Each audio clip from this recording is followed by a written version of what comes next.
Let us begin simply. What do you think international relations means?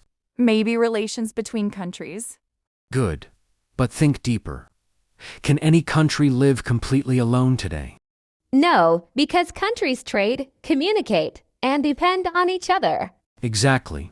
So we say international relations have become vital for humanity.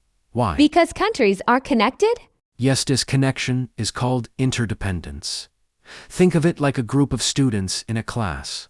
If one student has notes, another has books, and another explains concepts, they all depend on each other.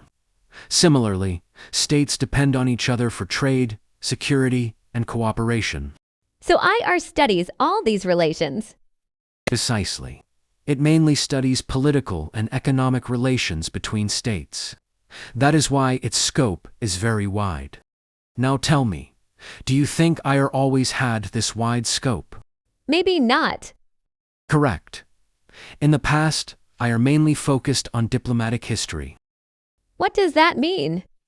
It means studying how countries communicated and negotiated in the past, like reading letters between kings or treaties between nations. So it was more about history than current issues. Exactly. It studied past events to understand present affairs. Then came an important turning point, World War I. What do you think changed after it? Maybe people wanted peace. Yes. After the war, focus shifted to international law rules to prevent conflict. Like laws inside a country. Exactly. Imagine a classroom without rules, chaos. Similarly, without international law, the world becomes unstable. Then came the creation of the League of Nations. Why was it important? To maintain peace. Yes, it expanded IR by including the study of international organizations. So IR started studying institutions too? Correct. Before World War II, there was also a strong demand to end war as a tool of statecraft. Why? Because war destroys everything. Think of solving a disagreement with violence versus dialogue. Dialogue is always better. So the idea of collective security emerged. What is that?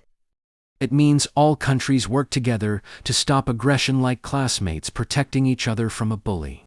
Then came World War II. Did it end war forever? Nope. Correct, but it brought major changes. Two superpowers emerged, the USA and US. What is a superpower? A state with great power, military, economic, and political influence. So IR had to study power too. Exactly. Also, many new countries appeared after decolonization, further expanding IR. And what about global organizations? The United Nations was created, which further widened the scope of IR by promoting peace, cooperation, and development. Now, what do you think IR studies today?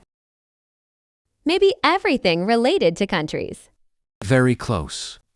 Today, IR includes diplomatic theory, gives how countries negotiate, national interest, gives what benefits a country. Foreign policy gives a country's actions toward others. International law gives global rules. International economy gives trade and finance. Institutions gives like UN, IMF. State behavior gives how states act. Theories gives ways to explain world politics. That seems very broad. Yes, think of IR like a toolbox.